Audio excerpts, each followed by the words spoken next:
بسم اللہ الرحمن الرحیم۔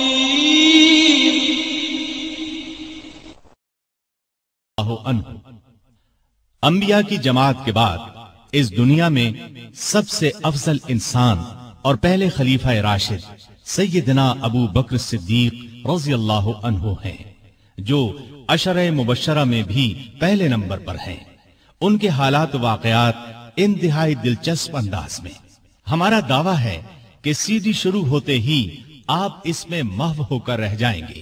جی ہاں، کچھ واقعات ایسے بھی ہوتے ہیں جن میں انسان ڈوب کر رہ جاتا ہے اور ختم ہونے تک ابھرتا نہیں۔ تو آئیے ابتدا کرتے ہیں پہلے خلیفہ راشد، خلیفہ رسول سیدنا ابو بکر صدیق رضی اللہ عنہ سے۔ پیشکش محمد طارق شاہد۔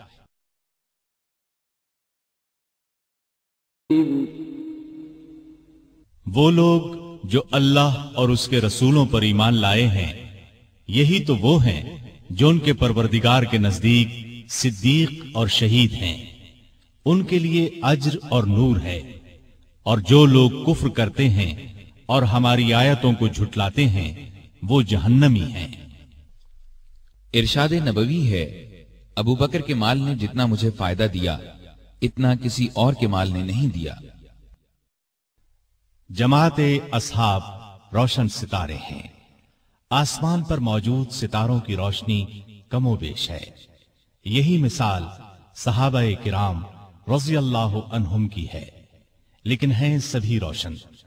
ان میں سب سے نمایاں، سب سے روشن اور سب سے تابناک بہرحال پہلے چار صحابہ ہی ہیں۔ یہی پہلے چار صحابہ خلفائے راشدین ہیں۔ عشرہ مبشرہ میں بھی سب سے پہلے انہی کا نام ہے۔ دنیا میں بہت سے لوگوں کو عجیب و غریب خصوصیات نصیب ہوئیں۔ آدم علیہ السلام سب سے پہلے انسان ہوئے۔ اللہ تعالیٰ نے انہیں ماں باپ کے بغیر پیدا فرمایا۔ عیسیٰ علیہ السلام بن باپ کے پیدا ہوئے۔ نوح علیہ السلام کو 950 سال کے قریب زندگی ملی۔ ابراہیم علیہ السلام کو آگ میں ڈالا گیا، آگ انہیں جلا نہ سکی۔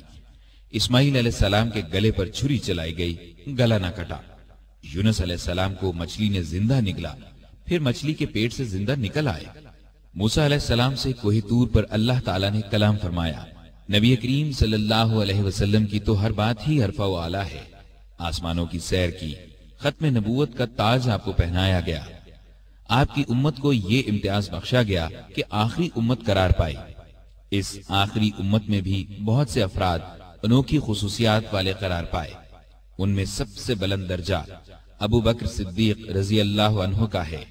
ان کی شان میں اللہ تعالیٰ نے یہ آیت نازل فرمائی، اگر تم ان کی مدد نہ کرو تو اللہ ہی نے ان کی مدد کی اس وقت جب اسے کافروں نے دیس سے نکال دیا تھا، دو میں سے دوسرا جبکہ وہ دونوں غار میں تھے۔ جب یہ اپنے ساتھی سے کہہ رہے تھے کہ غم نہ کر، اللہ ہمارے ساتھ ہے، پس جناب باری نے اپنی طرف سے تسکین اس پر نازل فرما کر ان لشکروں سے اس کی مدد کی جنہیں تم نے دیکھا ہی نہیں۔ اس نے کافروں کی بات پست کر دی، اور بلند و عزیز تو اللہ کا کلمہ ہی ہے۔ اللہ غالب ہے، حکمت والا ہے۔ ترمذی کی ایک روایت کے الفاظ یہ ہیں، ابو ہریرہ رضی اللہ عنہ سے روایت ہے، رسول اللہ صلی اللہ علیہ وسلم نے فرمایا، مجھ پر جس کسی کا بھی احسان تھا میں نے اس کا بدلہ چکا دیا سوائے ابو بکر کے۔ مجھ پر ابو بکر کا احسان باقی ہے، اس کا بدلہ اللہ تعالیٰ ہی قیامت کے دن عطا کرے گا۔ اور مجھے کسی کے مال نے اتنا نفع نہیں دیا جتنا ابو بکر کے مال نے نفع دیا۔ اگر میں کسی کو اپنا جانی دوست بناتا تو ابو بکر کو بناتا۔ خبردار، تمہارا ساتھی اللہ کا دوست ہے، یعنی اللہ تعالیٰ نے چونکہ مجھے دوست بنایا ہے اس لیے اللہ کے سوا میں کسی کو دوست نہیں بنا سکتا۔ مسلم کی ایک حدیث کے الفاظ یوں ہیں، ابو بکر میرے بھائی اور میرے ساتھی ہیں، اور اللہ تعالیٰ نے تمہارے ساتھی کو دوست بنایا ہے۔ تو یہ عظیم خصوصیت ابو بکر رضی اللہ عنہ کو نصیب ہوئی، جو نبی آخر الزمان کے سب سے افضل صحابی تھے۔ آج ہم